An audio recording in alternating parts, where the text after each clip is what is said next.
सुनसान सड़क पर एक कार तेजी से भाग रही थी। कार को चला रहा था डेविड। अपने पास में बैठी हुई अपनी पत्नी मारिया को सांत्वना दे रहा था, मगर मारिया कुछ भी सोचने समझने की स्थिति में नहीं थी। उसको लेबर पेन हो रहे थे, जिसके कारण वो दर्द से कराह रही थी। मारिया, हिम्मत रखो, सब कुछ अच्छे से हो जाएगा। नहीं डेविड, कुछ भी अच्छा नहीं होगा।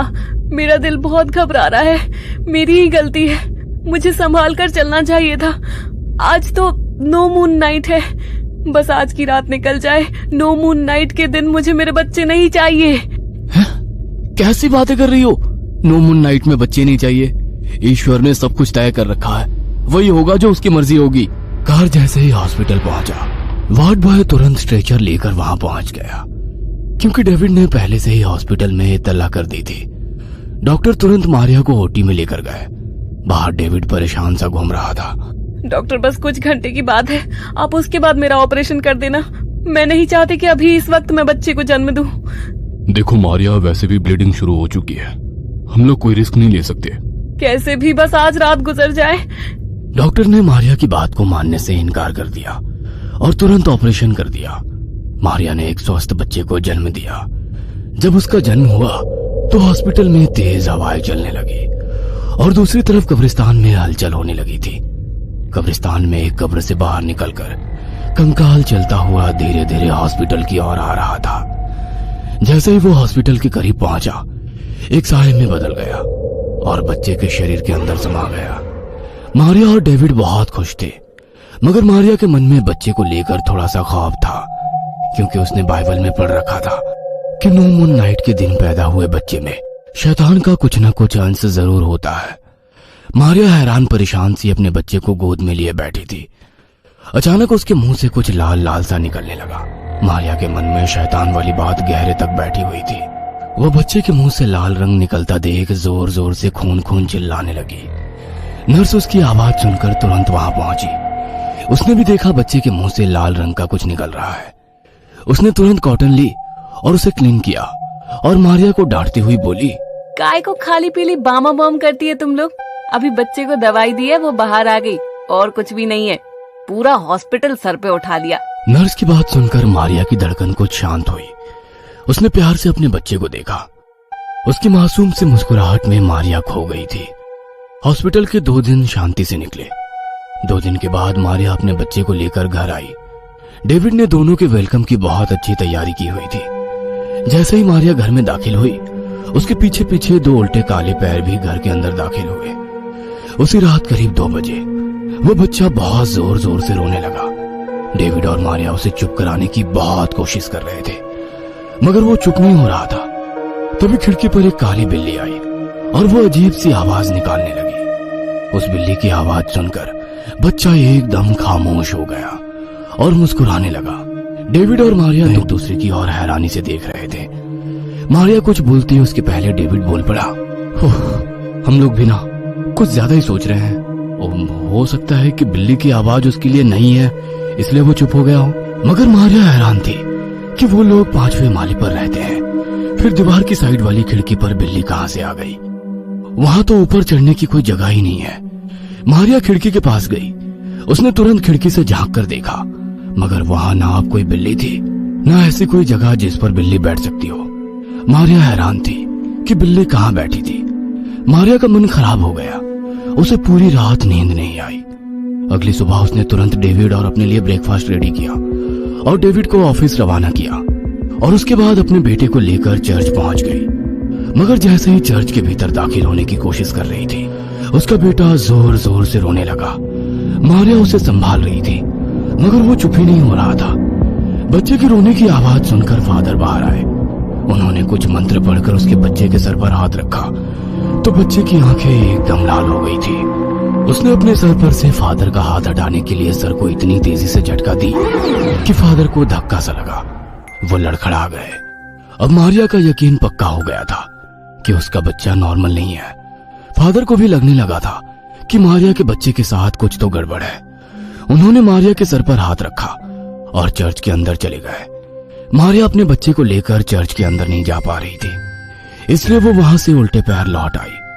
उसी रात मारिया अपने बच्चे को अपने पास सुलाकर खुद सो रही थी। उसे ऐसा महसूस हुआ कि कमरे के बाहर कोई है। उसने कमरे की लाइट जलाई तो पर्दे के पीछे एक साया नजर आया।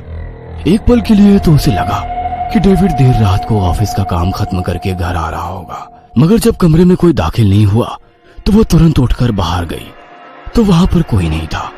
वह घबराते हुए अपने बच्चे के पास आई तो उसका बच्चा पलंग पर नहीं था। वह जोर से चीख पड़ी। उसकी चीख सुनकर डेविड उस कमरे में आ गया। क्या हुआ मारिया, तुम चीख क्यों रही थी? डेविड, हमारा बच्चा। है? क्या हुआ उसे? वो यहाँ पलंग पर नहीं है। कैसी बातें कर रही हो? 2 महीने का बच्चा कहाँ जा सकता है? देखो, यही तो सो रहा है। कहते हुए उसने अपने सोते हुए बच्चे की ओर इशारा किया। मारिया हैरान थी कि कुछ पल पहले यहाँ पर कोई बच्चा नहीं था, अचानक ये कहां से आ गया। तभी उसे अपने पलंग के पास एक काली बिल्ली नजर आई। बिल्ली मारिया की ओर घूर रही थी। मारिया का मन सशंकित हो गया। जैसे जैसे बच्चा बड़ा हो रहा था, मारिया के मन की घबराहट बढ़ती जा रही थी। अब वो बच्चा लगभग 10 वर्ष का हो चुका था, मगर अब मारिया के साथ हर वक्त कुछ ना कुछ गलत होता। वह किचन में काम कर रही होती तो कई बार अचानक ही आग लग जाती। रोड क्रॉस करते करते कई बार एक्सीडेंट होते होते बची। हर बार जब भी मारिया किसी हादसे से बचती और वो अपने बेटे की तरफ देखती तो वो उसकी ओर देखकर रहस्यमयी तरीके से मुस्कुरा देता। उसके मन में डर बढ़ता जा रहा था।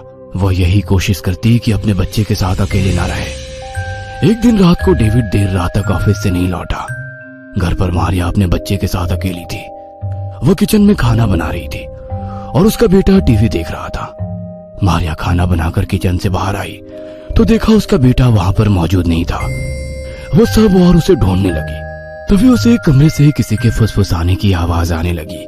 वो दबे पांव उस कमरे की ओर बढ़ने लगी। उसका बेटा अंधेरे कमरे में किसी से बातें कर रहा था। उसने हड़बड़ाते हुए कमरे की लाइट चालू की तो उसने देखा उसके बेटे के सामने बैठा हुआ काला साया वहां से गायब हो गया। उसका बेटा उससे गुर्राते हुए देख रहा था। मारिया कुछ समझ पाती कि उसके पहले ही उसने उसके ऊपर हमला कर दिया। डेविड जब घर लौटा तो मारिया की लाश कमरे की छत से लटकी हुई मिली और उसका बेटा आराम से टीवी देख रहा था। अपनी पत्नी का यूं चले जाना डेविड के लिए किसी सदमे से कम नहीं था। मारिया के अंतिम संस्कार के समय कब्रिस्तान में जब उसका बेटा और डेविड वहां पर मौजूद थे तो उसका बेटा दूर खड़े उस काले साए को देखकर मुस्कुरा रहा था। वहां पर फादर ने ये बात नोटिस कर ली। मारिया के अंतिम संस्कार के बाद उन्होंने डेविड को चर्च में आने के लिए कहा। डेविड अपने बेटे को लेकर चर्च में जाने लगा तो उसका बेटा गुस्से से चर्च के बाहर ही बैठ गया। डेविड अकेला चर्च के अंदर गया। वहां पर फादर हाथ में कैंडल लिए कुछ प्रे कर रहे थे। डेविड को देखकर उसे बैठने के लिए इशारा किया। प्रेयर के बाद उन्होंने डेविड के गले में एक क्रॉस डाला और कहा, my child, God bless you. तुम्हारा बेटा शैतान का अंश है, उसे खुद से दूर कर दो, वरना अभी उसने अपनी मां को मारा है। अब अगली बारी तुम्हारी होगी। फादर, आप ये क्या कह रहे हैं? मेरा बेटा और शैतान का अंश, हाउ इज इट पॉसिबल? मैंने पहले मारिया को भी आगाह किया था। तुम्हारे बेटे का जन्म 9 मून नाइट में हुआ है।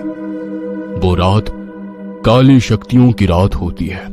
जिस समय में तुम्हारे बेटे का जन्म हुआ वहीं पर उस समय कब्रिस्तान में भी गहरी हलचल हुई थी।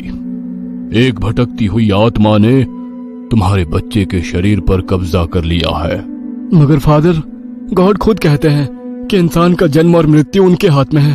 फिर उन्होंने मेरे बच्चे के जन्म के लिए ऐसा समय क्यों चुना जो समय शैतान का था? क्या गलती थी हमारी?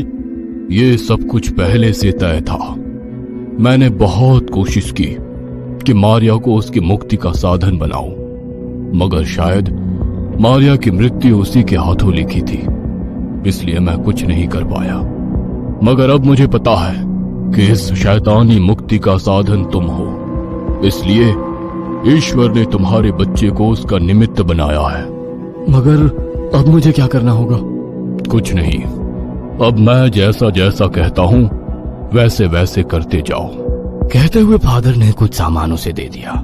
ये हॉली वाटर है, इसे अपने घर के चारों तरफ डाल देना ताकि वो शैतान तुम्हारे घर में प्रवेश ना कर सके। और जब तक अगली 9 मून नाइट ना आए अपने बच्चे को लेकर घर के बाहर मत निकलना। फादर के कहे अनुसार डेविड ने अपने घर के चारों तरफ हॉली वाटर छिड़क दिया और अपने बेटे के साथ घर में प्रवेश करने लगा। बेटा घर में प्रवेश ही नहीं कर रहा था, मगर डेविड ने जबरन उसका हाथ पकड़कर उसे घर के अंदर दाखिल किया। जैसे ही उसने वो सुरक्षा रेखा पार की, एक काला साया उसके शरीर से निकलकर बाहर रह गया। डेविड अपने बच्चे के साथ घर के अंदर बहुत खुश था।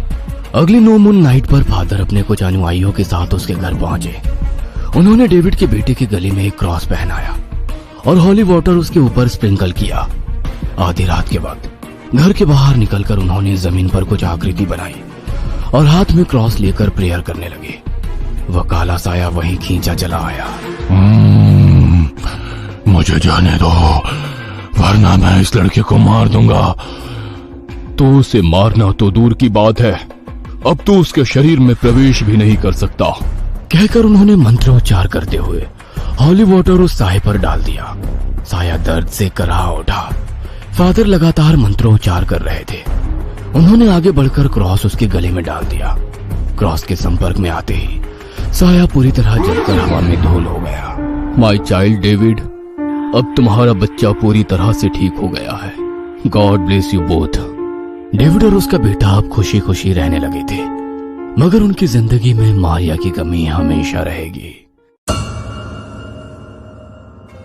ये कहानी आपको अच्छी लगी हो तो हमें सब्सक्राइब करें, हमारा इंस्टाग्राम और फेसबुक पेज जरूर फॉलो करें। और हाँ दोस्तों, सब्सक्राइब करना भूलना मत।